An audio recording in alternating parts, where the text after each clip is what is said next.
everyone, my name is Tori, this is Novel Life, and welcome back to my channel. Today I have some angsty romance books to share with you. I love a good angsty book. I love the emotions it brings out of me. I love just everything. I love that it just makes you feel all of the things and may or may not make you cry. Some of these books did make me cry. I have 6 books to share with you, so let's go ahead and jump right in. One of my favorite books of 2023 was Unsteady by Peyton Corinne. This is a hockey romance where a female character is a figure skater and she is dealing with a lot in her home life. She is taking care of her 2 brothers that are relatively young. I think one's like 11 or 12.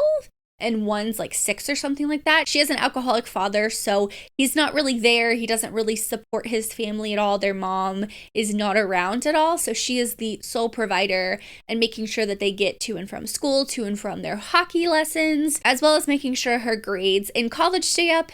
And she's working and she's trying to make her figure skating career pick back up again after she had to take a little bit of a break. So she has a lot going on by herself.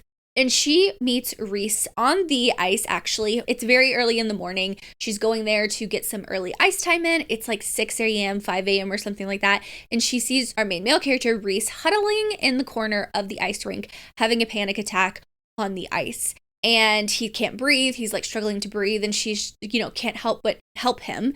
And their kind of romance goes from there. The reason why Reese has panic attacks on the ice is because you see in the prologue of this book, he took a really, really nasty hit on the ice because he's a hockey player. He got the wind knocked out of him and he suffered a really bad concussion at the same time. So he still struggles with that moment where he wasn't able to see because his concussion was so bad. His hearing is kind of off and everything like that. So, it's 6 months later and he's trying to get back on the ice. And that's where our female character, Sadie, meets Reese for the first time. And their romance is so angst-filled. I always say this, if you've read Binding or Keeping 13, then you're gonna love Unsteady. It is a smaller book, but it still brings out similar emotions. And it just, I don't know, it just is such a good contemporary romance. And for this being her debut book, I absolutely loved it. One of my favorites of 2023. I suggest you pick it up if you want the angst and all the emotions. The next one I have is actually kind of like a holiday, but more like a winter romance. And that's A Little Magic by Lindsay Lanza. So I actually picked this up on a whim. I picked up the audiobook from my library and I was thoroughly surprised with the romance, with how angsty it was, but also emotional. So you see our female character, she gets diagnosed with lupus at the young age, I think of 8. And that's very rare for someone that young to be diagnosed with a disease like that. And so I immediately connected with the female character. I was diagnosed with RA when I was 11, and we see people with lupus and rheumatoid arthritis see the same doctor. So I was very much like living her life, when she was in her teen years. She actually meets her brother's best friend when they go on this like winter kind of farm type thing where there's ice skating, there's Christmas trees and all this stuff like that. And she meets him and she's just like, wow, this boy is so nice, so sweet. He's treating me so differently from my brother. You could tell her brother struggled with the kind of attention that her parents gave her over him. And you could see that when they're very young. Now the angst comes in because not only, you see these characters growing up, like you see her from the age of 8, then 9, then 10, all the way up to where they're in college, and you see that they're still trying to keep their relationship that's grown from friends to lovers a secret because she doesn't want her parents to know. They're going to freak out. She doesn't want her brother to know. Her brother's going to get upset with her. And he just keeps saying, like, give me a second. Like, give me a little bit of time. I'll tell him. I know he's going to be mad, and I just have to be prepared for his anger. But something happens where I'll just say she finds out something and that utterly destroys her.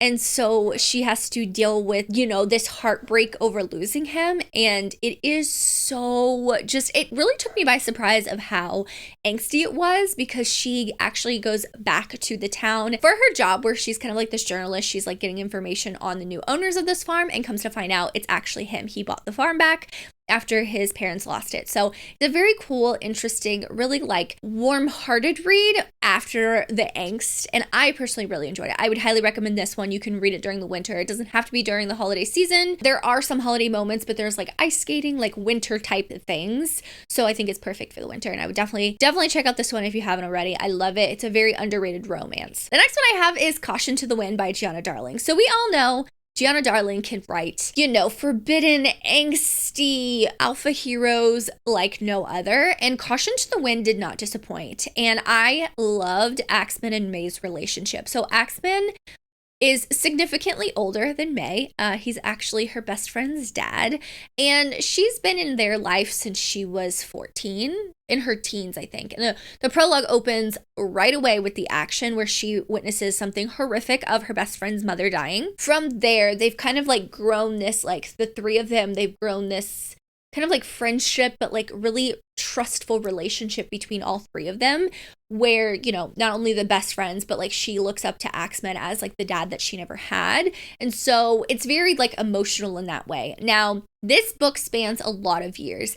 For me, the angst comes in when her best friend Cleo is in some type of accident. That's all I want to say. If you've read Dead Man Walking, May comes back into the picture after not being in both of their lives for about 7 years. She disappears for a while, and she wants to be there for Cleo. She's like realized what kind of mistake that she made. Not only is she supposed to kind of live in the same space as Axman, the person who she has had this huge crush on and just like she's looked up to for a very long time. Like she has to live with that, but also he is trying to grapple with the kind of betrayal of her just leaving and not telling him anything.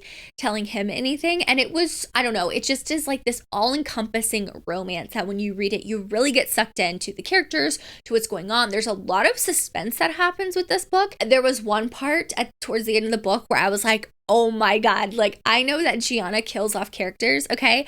And I was terrified like a character was gonna die. I was terrified. It doesn't happen, but you know what I mean? Anyway, it's so good. I love the angst. She can write forbidden, angsty, all of that stuff really, really well. I love Axman and May. It's a very different romance than I feel like she's previously written. They're both very mature. And while Axman is very possessive, he understands that May doesn't always need him to step in. She's her own person. She's very independent. She can handle herself. And yeah, I loved it. Highly recommend that one as well. The next book I have is Stars in Your Eyes by Case and Callender. So some people might look at this book and think this doesn't seem very angsty, like the cover, whatever. This deals with a lot of things. Not only are both characters going through a lot personally, they're also going through a lot with their romance, where it's like this fake dating type thing. That's how it starts. But also being in the spotlight. Both of them are actors. One is kind of like a up-and-coming rising actor. One has been in the limelight for a while, and he suffered a lot of scrutiny. He's struggling with his sexuality. When the tabloids get holds of that, they kind of just like make this big old story, so he's struggling with that. Like I said, there's a lot of triggers in here, like looking at this cover, you don't think. But what the characters really go through, they go through this kind of like healing journey separately, but also together. Like it starts out very much an enemies to friends to lovers story, which I really loved. If you could pick up the audiobook for this book, I really need you to.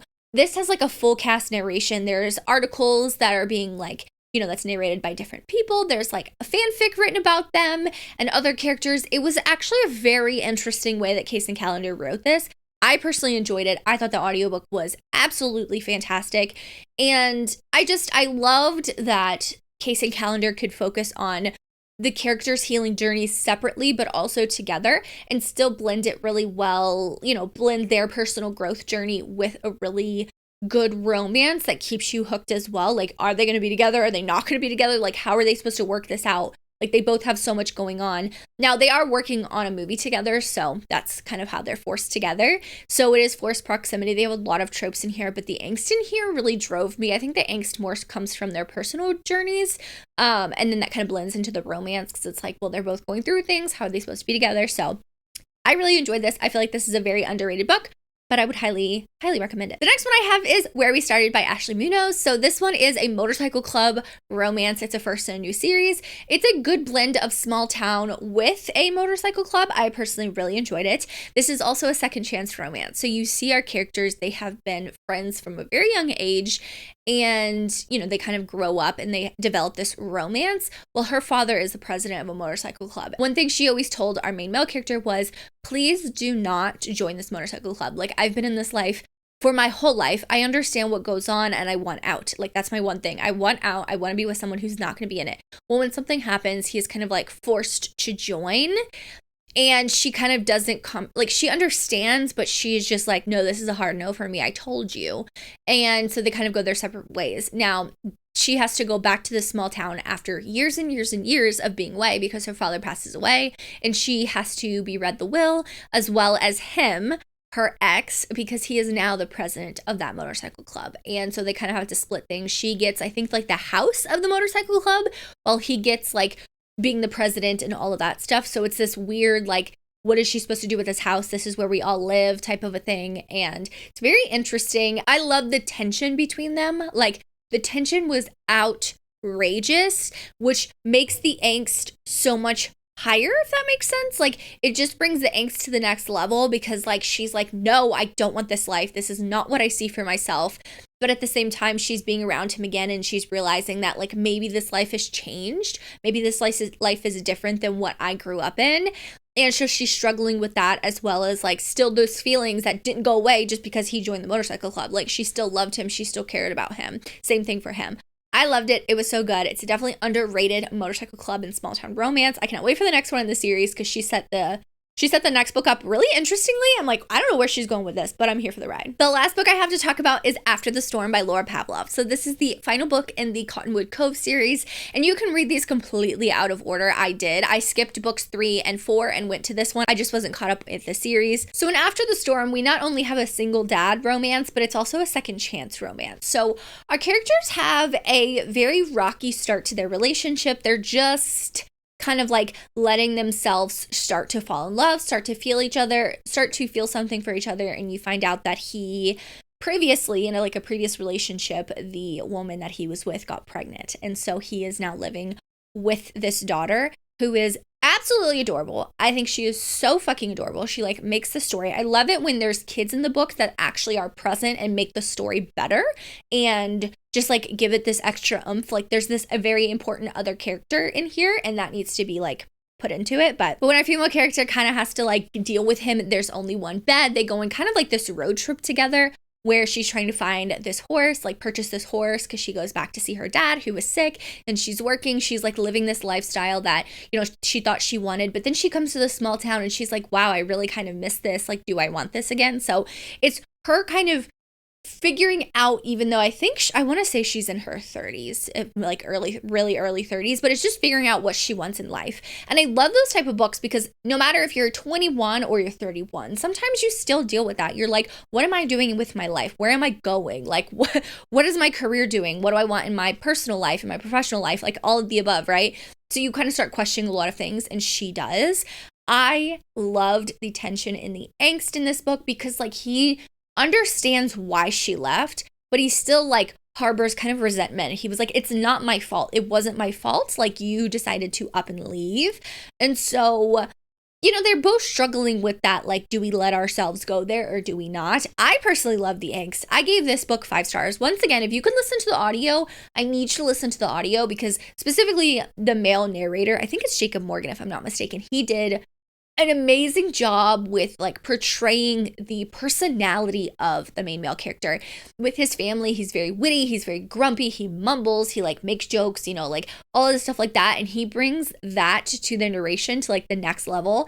And our female character, you know, the narration was always good. Like I loved the narration, but I would highly suggest the audiobook because there was times where I was laughing, I was getting teary-eyed. Like the narrators bring that kind of stuff to life, and I love it. Like it brought the story to life and I loved it.